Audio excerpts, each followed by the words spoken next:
ሰላም ናይ ማኪ ሚድያ ተኸታተልቲ ከመይ ኣለኹም? ኣነ ደሕኒ እግዚአብሔር ይመስገን። ንስኻትኩም እውን ኣብዚ ዘለኹምዎ ሰላም ክትኾኑ ትምኒተዩ። እሞ ናይ ማኪ ሚድያ ተኸታተልቲ ንሎሚ ሕፅር ዝበለትን ኣዝያ መሳጢትን ኣመና መምሃሪትን ዝበልክዋ ዛንታ ናባኹም ሒዘ ቀሪበ ኣለኹ። ቅድሚ ናብቲ ዛንታ ምባለይ ግን ኣብዚ ቻናል ሒዝናልኩም ንቐርብ ዘለና ዛንታታት ናብ ኩሉ ሰብ ይበፅሕ ስለዘየለ ነዚ ዛንታ ላይክ ብምግባር ጀምርዎ ክብለኩም ይፈቱ። ናብቲ ዛንታ ከብለኩም ሰናይ ምክትታል።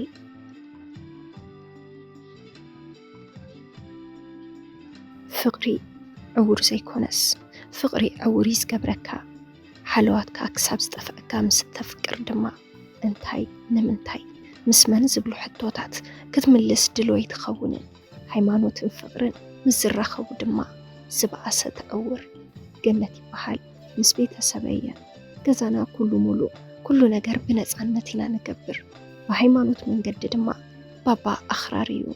ጸሎት ጾም ኩሉ ክነተግብር እዩ ዝመኽረና። ኩሉ ግዜ ክመኽረና እንተሎ እሱም ደቀይ ሃይማኖትካ እዩ ዘኽብረካ።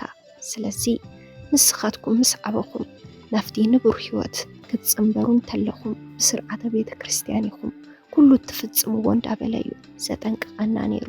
ጽንሕ ኢሉ ድማ ስርዓተ ቤተ ክርስቲያን እንተዘይኽቢርኩም እንተ ደኣ ንሃይማኖትኩምን ንፈጣሪኹምን ዘይተገዲስኩም ኣብቲ ላዕለዋይ ስፍራ ቦታ የብልኩምን ነቲ ላዕለዋይ ስፍራኹም ኣብዝን ከለኹም ኢኹም ተስተኻኽልዎ ኢሉ ሓውሲ ተግሳጽ ይነግረና። ነዚ ምኽንያት ብጣዕሚ እየ ዝጠንቀቕ። ብኩሉ መዳይ እተቦይ ዝብሎ ስርዓት ንኽህልወኒ እየ ዝጸሊ። ብፍላይ ድማ እቲ ክምልሶ ዘይክእል ፍቕሪ ከይሕዘኒ ኣዝየ ይፈርሕ ነይረ። ይኹን ደኣ እምበር ዝፈራኽዎ ኩሉ ኣይኸውንን ማለት ኣይኮነን። ካብቲ ዝፈራኽዎ ይወፃኹን። ምስ ኣንዋር ኣብ ሓደ ኮሌጅ ኢና ተላሊና። ኣነ ኢንፎርሜሽን ሲስተም ንሱ ድማ ሰርቨይ እዩ ዝመሃር ነይሩ። ንሓደ ዓመት ዝኣክል ከም ተራ ዝፋለጡ ሰባት ኢና ነርና። ብኸይዲ ድማ ናብ ምሕዝነት ተሰጋጊርና። ኣብ ምሕዝነት ከባቢ 4 ወርሒ ምስ ፀናሕና ገና ናፍቲ ናይ ፍቕሪ ህይወት ኢና ኣቲና። ብቓላት ጥራሕ ዘይኮነስ ብተግባር ኣንዋር ንዓይ ዘለዎ ስምዒት የርኤኒ ነይሩ። ሓልዋቱ ዘጥፍእ ፍቕሪ ሒዙኒ። ኣቦይ ኣሕዋተይ ዝብሉንን ዝመኽሩንን ንዓይ ኩሉ ደርፊ ነይሩ። ዘረብኦም ክሳብ ከም ዓመል ምቁፃር ጀሚረ። ኣቦይ ካብ ምዝራብ ሓሊፉ ብበትሪ ተረባረበ። እቲ ዝቕጥቅጠኒ ዝነበረ ምንም ኣይመስለኒ ነይሩ። ሕልፍ ሓሊፉንስ ንፍቕሪ ዝኽፈል መስዋዕቲ ምዃን እየ ክቆፅሮ ዝጀመርኩ። ኣነን ኣንዋርን ኣብ ሓደ ዓመት ተመሪቕና። ኣነ ስራሕ ናይ ምርካብ ዕድል ኣይረኸብኩን። እንተ ኣንዋር ግና ብስድርኡ ባጃጅ ገዚኡ ክሰርሕ ጀሚሩ። ሕዚ እውን ግና ፍቕርና ገና ከምቲ ናይ መጀመርታይ ነይሩ። ንእን ትብለኒ ኸዶ ኪድን ትብለኒ ይምለስ።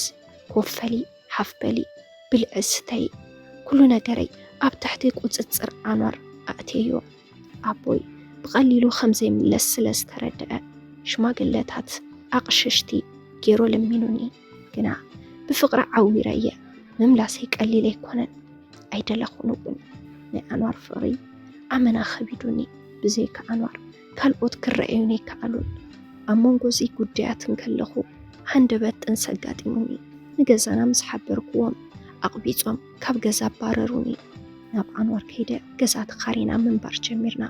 ምስ ኣንዋር ምንባር እንተንጅምር ኣብቲ መጀመርታ ከባቢ ኣመና ፍቕሪ ዝዓስሉን ፍቕሪ ዝበዝሖን እንኳዕ እውን ምስ ኣንዋር ኮንኩ ናብ ካሊእ እውን እንኳ ኣይከድኩ ኢለ ክሳብ ዘምስግን የኾይነ ነይረ። ማለት ኣንዋር ኣመናይ ዘሕንቅቐንን ዝፈትወንን ነይሩ። ድሕሪ ቁርብ ኣዋርሕ ግና ኣንዋረይ ከም ቀደሙ ኣመና ክቀያየረኒ ጀሚሩ። ተመስገን ጎይታይ መዓረይ ንኣንዋር ዝሃብካኒ ኢለ ኣመስኪነ እንተይወዳእኹ ኣንዋር ተቀያይሩኒ። ክወፅእ ከኣቱ ብምቕጥቃጥ ትንፋሰይ ካሕልፈኒ ጀሚሩ። ወግሐ ጎይቂ መሰየ ጎይቂ ጥራሕ ኮይኑ ክሳብ 7 ወርሒ ዝመልአኒ ተዓጊሰዮ። ልዕሊ ዝግና ኣይከኣልኩን። ንገዛና የቕሪታ ሓቲተ ክምለስ እየወሲነ። ምኽንያቱ ምስ ኣንዋር ነዊሕ እንተፀኒሐ ብምቕጥቃጥ ክቐትለኒ ስለ ዝኽእል ንነብሰይ ሰጋእኹላ። ብዘይንሱ እውን ኣብ ከብደይ ዕሸለሎ። ነቲ ዕሸል ከይቐትለለይ ሰጋእኹ ከብደይ ይረግፀኒ ዘይገብሮ የለን።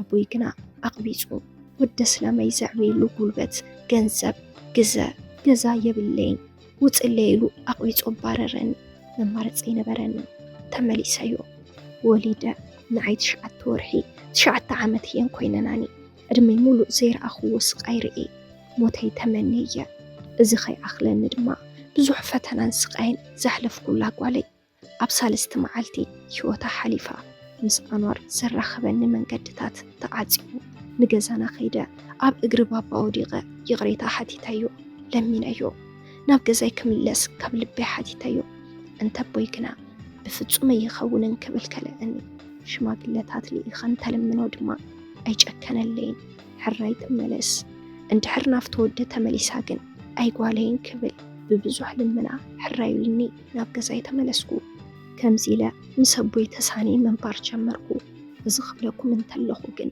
ፍቕሪ ኣንዋር ኣይወፅለይን ሕዚ እውን የፍቅሮ እየ ስለ ዝቐጥቅጠንን ጸባያቱ ስለ ዝተቐየረንን እየ ናብ ኣቦይ ተመሊሰ እምበር ናይ ኣንዋር ፍቕሪ ኣይወፅለይን ዘሎ ድሕሪ ሂደት ኣዋርሕ ግና ኣንዋር ተመሊሱ ብሽማግለን ንበይነይን ለሚኑኒ ተጋጊየ ኣይድገመንን ኢሉኒ ፍቕሪ ስለ ዘለኒ ድማ ዳግማይ ናይ ኣቦይ ቃል ረጊፀ ተመሊሰዩ ንዝተወሰነ መዓልትታት ከምቲ ፈለማ ክንላለን ከለና ዝነበረና ፍቕሪዩ ከርእየኒ ጀሚሩ ብዙሕ ተይፀንሐ ግና ናፍቲ ሸይጣናዊ ስራሕቱ ተመሊሱ ሓደ መዓልቲ ሰኺሩ መፂኡ ብበትሪ ገይሩ ኣብ ከባቢ ርእሰይ ወቂዕኒ ሓልዋተይ ጥፊአ ንወርሒ ዝኣክል ኣብ ሕክምና ፀኒሐ እዚ ነገር ስድራይ እንትሰምዑ ናብ ሕክምና መፂኦም ኣይረኣዩንን ምክንያቱ እዚ ህይወት ደልያቶ እያ ይቕሬታ ኢላ ኣብ እግረይ ተደፊኣ ናብ ገዛይ ከምዘይ ተመለሰት ነዚ እስላማይ ፍቕሪ ግን ኣመና ስለ ዝሓየላ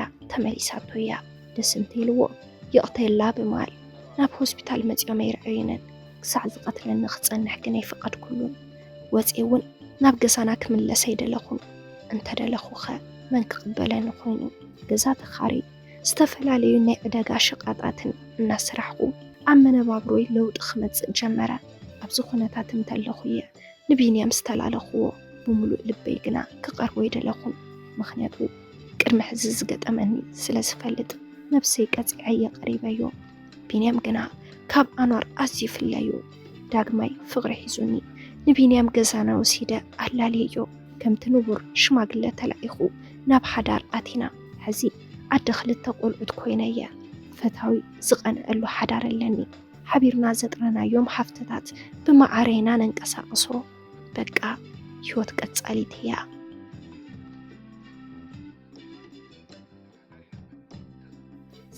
ሰላም ናይ ማኪ ሚድያ ተኸታተልቲ ንሎሚ ሒዘልኩም ቀሪበ ዝነበርኩ ዛንታ ነዚ መስል ነይሩ ካብዚ ዛንታ ከም ዝተምሃርኩምሉ ኣይጠራጠረን ነዚ ቻናል ሓደሽቲ እንድሕር ዳሃሊኹም ሳብስክራይብ ብምግባር ነታ ናይ ደወል ምልክት ብምንካቕ ናይ ቻናልና ናይ ወትሩ ተኸታተልትና ክትኾኑ ንላቦ ኣብዚ ቻናል ሓሳብ ርእይቶ እንተዳሃሊኩም ኣብ ናይ ኮመንት መጽሐፍ ቦታ ሓሳብ ርእይቶኩም ክትገድፉልና ትኽእሉ ኢኹም ነዚ ቻናል ላይክ ሼር ሳብስክራይብ ምግባር ኣይትሕመቁ እንዳበልኩ በዚ ክፍለይኩም ሰሰናዩ